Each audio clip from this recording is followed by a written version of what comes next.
ኢሊሊሊሊሊሊ ሩት የምር እንኳን ደስ አለሽ የኔ ቆንጆ ልጅ። የእግዚአብሔር ስጦታ ነው። እውነት ለመናገር እኛ የምንፈልገው ያንቺን ደስታ ያንቺ ሳቅ ነው የምንፈልገው። እንደዚህ አዝነሽ ማየት አንፈልግም፣ እውነት ለመናገር ማለት ነው። እና ዳኒና ሜሪ እንግዲህ ሩታን ሰፕራይዝን ያደረጓት እንግዲህ ሩታን በዓል አስመስላ እንግዲህ ብላ ብትን ብላን የጠበቀችው ማለት ነው። በጣም ነው ደስ የምትሉ እውነት ለመናገር። በዚህ አጋጣሚ እንኳን አደረሳችሁ ለወዜማ የፋሲካ በዓል እንኳን በሰላም አደረሳችሁ። በዓሉ የሰላም የፍቅር የደስታ ያድርግልን። እኛም ደግሞ ሀገራችን ገብተን ቀጣይ አመት ከቤተሰቦቻችን ጋር የምናሳልፍ ያድርገን።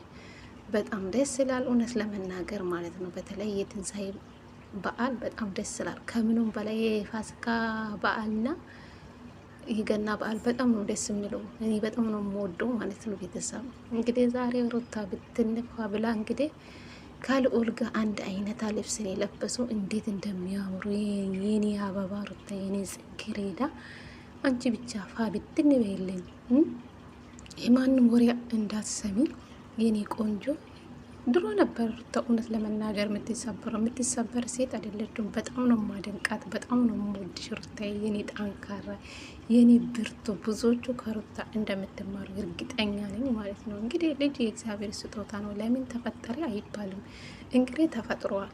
ምንም ማድረግ አይቻልም። የመጣ ነገር ትግፋላችሁ አትገቡም አይደለ? ተመስገን ብሎ መቀበል ነው። ሩታም እንደዛ ናት ማለት ነው። እና የኔ ቆንጆ ሩታዬ የምር የእውነት ያድርግልሽ። በጣም ደስ ብሎና ሁሉም ሰው በቃ ይህ ውጤት ነበር ሲጠብቅ ነበር። እንግዲህ አልሆነም ውጤቱ እንግዲህ አልመጣም መሰለኝ። እንግዲህ ወረቀት ነው እየተባለ ነው ያለው። ግን ሩታ ታውቃለች፣ ግዴታ አይደለችም እኮ ማሳየትም ግዴታ አይደለችም። ታውቃለች በዚህ ልክ ውሸት ቢሆን እኮ በዚህ ልክ አትሄዱም። ገባችሁ? ውሸት ቢሆን በዚህ ልክ አትሄዱም። እሷ ናት የምታውቀው ማለት ነው። ገባችሁ? ራሷ ላይ የውን ነገር ስላላት ራሷ የተማመነች ነገር ስላላት ነው እንደዚህ በቃ ደፍራ የምታወራ ማለት ነው። መቼም አትዋሽም ቤተሰብ በዚህ ልክ ማለት ነው። እና እንግዲህ እዚህ ጋር እነ ሜሪ ራሱ በጣም የተደሰቱ እና ዳኒ ራሱ በጣም የተደሰቱ። ሩታም በጣም ደስተኛ ነኝ፣ እኔ እድለኛ ነኝ፣ ሁለተኛ ልጅ ስለተፈጠረ እኔ በጣም ደስተኛ ነኝ፣ የበለጠ ደስተኛ ሆኛለሁ ብላለች። ጥርስ በጥርስ ሆኛለሁ ብላለች። ሩታ እንኳንም ደስ አለሽ፣ ሳቅልኝ፣ ተደሰች። ምን አባቱ ያው ምንም አይመስላትም፣ ታሳድጋለች። እንዶ ከአንድ አባት ሁለት ልጆች መኖሯ ትልቅ ነገር ነው። ገባቸው? ከሌላ እንጀራ አባት ከመውለድ ከአንድ አባት ሁለት ልጅ መመጣቱ ትልቅ ነገር ነው። እግዚአብሔርን መታደል ነው። የእግዚአብሔር ስራ ታምር ነው። ይሄ ነገር ይፈጠራል ብላ አንድ ቀን አላሰበችም። እንግዲህ ብቻ ተፈጥሯል። ተፈጥሯል። ለምን ተፈጠረ አይባልም። ስለዚህ ሩታ በጣም ደስተኛ ሆናለች በህይወቷ። ሩታ የኔ ቆንጆ አንቺ ብቻ ተደሰቺ፣ እኛም አለን አንቺ ጋር እውነት አለ።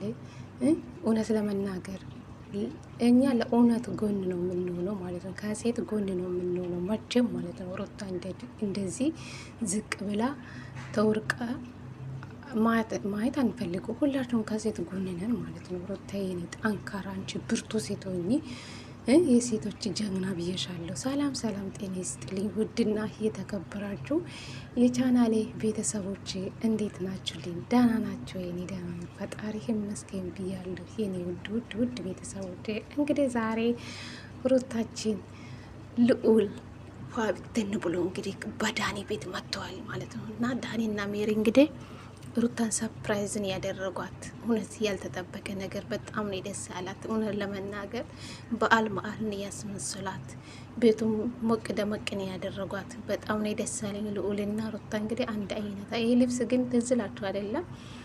ለገና የተሰራ ሩታ ከቡታየራ ወደ አዲስ አበባ የመጣች ጊዜ ነው አንድ አይነታን የተሰሩ አንድ አይነታን የተሰራላቸው ልብሱ ማለት ነው። አብረሽም አለ ሩታ ልዑልም ማለት ነው። እና በጣም እንዴት እንደሚያምሩ የምሬ ነው የምላቸው። የኔ ጽጌረዳ ሩታ የሚመችሽ ሰው ብዙ ነገር እኮ ነው። እኛ ሰው እኮ ከባድ ሰው ነን እኮ ልጅ ከተወለደ እሺ መጣ ለምን መጣ ብላችሁ ፈጣሪን ማማረር አለባችሁ እንዴ? ተመስገን ብላችሁ ነው መቀበል እያለባችሁ እንጂ ሩታን ለማሸማቀቅ አትሞክሩ። በየቤት እየሄዳችሁ ምድር ዝሙተኛ ውላ ማለት ነው። መቼም የውሽምት በጎች ናቸው፣ የአበሽና የውሽምት በጎች ናቸው። እናንተ የዝሙት ተባባሪ ናቸው። ስለዚህ እኛ የዝሙት ተባባሪ መሆን አንፈልግም። ገባችሁ አይደለም? ስለዚህ ሩታዬ የኔ ቆንጆ ማለት ነው፣ አንቺ ብቻ ደስተኛ ሁኝልን። እንግዲህ ከሩታ ብዙ እንጠብቃለን። እርግጠኛ ስለሆኑ ነው ሜሪና ዳኒ በዚህ ልክ የተደሰቱ። ሩታን በጣም ደስተኛ ናት።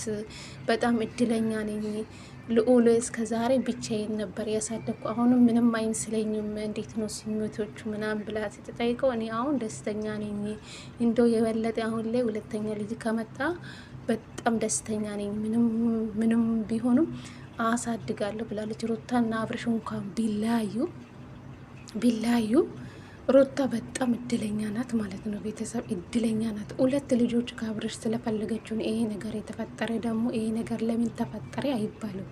በቃ ተፈጠረ። ሩታ ይሄ ነገር ይሆናል ብላ አስባ ታውቃለች? አታውቅም። ስለዚህ ተፈጠረ ሆነ። የሆነ ነገር ለምን ሆነ ብላችሁ መወቀስ ትችላላችሁ? አትችሉም።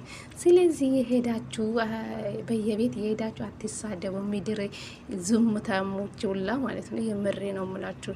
እቺ ቡዚ የምትባይ ሴትዮ ማለት ነው እንዴት እንዳስጠላሽ፣ እንዴት እንደዘጋሽ። ወንድምሽ እንዴት እንጃ አንቺ እውነት ወንድምሽ እንኳን በዚህ ልክ እንኳን ቢያጠፋ እንደዚህ ሴት ሌላ ሴት መደረብ ዳጭ ጥሩ ነው። ወንድምሽ እንደ ወንድምሽ ብትሆኝ ምን አለ? ሩታ እኔ በጊዜ ብዙ ነገር አድርጌላት ነበር፣ እንደዚህ ሆኛለሁ። አሁን ሩታ ጋር አትጠጋ ወንድሜ፣ አንተ ተጠንቀቃ። እኔ እንደዚህ ሆኛለሁ። በራስሽ ስራ እየሰራሽ ስራሽ እኮ ገባሽ አይደለም? በሁለቱ መሀል መግባት የለብሽም። ገባሽ? እኔ በጣም ነው ደስ ያለኝ ሩታዬ፣ የኔ ቆንጆ። የምር የእውነት ያድርግልሽ። እንዶ ይቃጠሉ ጠላቶችሽ ይቃጠሉ። እንኳን ሆነልሽ ነው የምልሽ። የምሬ ነው የምላችሁ። በቃ እውነት ስላላት ነው ሩታ በዚህ ልክ ስትናገሩ፣ እነ ሜሪ በዚህ ልክ ደስተኛ የሆኑ ማለት ነው። ሩታ ጋር እውነት አለ ማለት ነው። ለምን ትዋሻለች? በእግዚአብሔር የመጣን ነገር ለምን ትዋሻለች? በዚህ ልክ በውሸት የእግዚአብሔርን ስም ማጣራም እነ ዳኒ በዚህ ልክ አይደሰትም። እውነት ሩታ ጋር ስላላት ግዴታ ለሚዲያ ማሳወቅ አያጠበቅበትም እኮ ጋይስ። እኔ በጣም ነው ደስ ያለኝ ሩታዬ፣ የኔ ቆንጆ እንኳን ደስ አለሽ። ልዑልዬ የኔ ፍቅር እንኳን ደስ አለክ። ቆንጆ ኤት እንደምታገኝ ብቻ እንደማታድግ እርግጠኛ ነኝ። 2 ሆናችሁ 3 ሆናችሁ ከእናታቸው ጋር ታድጋላችሁ ማለት ነው። ጠንካራ እናት ካለችው ምንም አይሆኑ ያድጋሉ። የምሬ ነው የምላቸው። ሩታ እድለኛ ነሽ፣ ልዑል እድለኛ ነው። ፈጣሪ እንግዲህ አያችሁ፣ የእግዚአብሔር ስራ ታምር ነው። እግዚአብሔር ሲፈቅድ ነው እንደዚህ ነገር የሚፈጠሩ። ታውቃላችሁ፣ ይሄ ነገር ይፈጠራል ብላ አስባለች ሩታ አላሰበችው። ስለዚህ የተፈጠረ ነገር ለምን ተፈጠረ ብላችሁ አትናገሩ። ከዝሙት ሰው ከተፈታ በኋላ የዝሙት ልጅ ነው የምትሉ ምድር ኮተታሞች ማለት ነው። ከአንድ አባት ነው የተወለዱ ልጆቹ ማለት ነው። ከእንጀራ አባት መውለድ አለባቸው እንዴ? እናንተ ምን ቤት ናችሁ? ደግ አደረገችው ሩታ ማለት ነው። የኔ አንበሲት፣ የኔ ጠንካራ፣ የኔ ብርቱ ሴት። እኔ መቼም ከሩታ ጎን ነኝ። ምንም ብታጠፋ ማለት ነው፣ ምንም ብታጠፋ ከሩታ ጎን ነኝ። እግዚአብሔር ለምን ለሴት ልጅ ነው ሆኖ ለወንድ ልጅ መቼም አላሽቃብጡም። ቢያጠፋ ትክክል ቢሆንም መቼም ከወንድ አጠገቤ አልሆኑም፣ ከወንድ ጎን አልሆኑም። ለምን ሴት ናት። እኔ ምን ላይ እንደምሆን አውቃለሁ አላውቅም።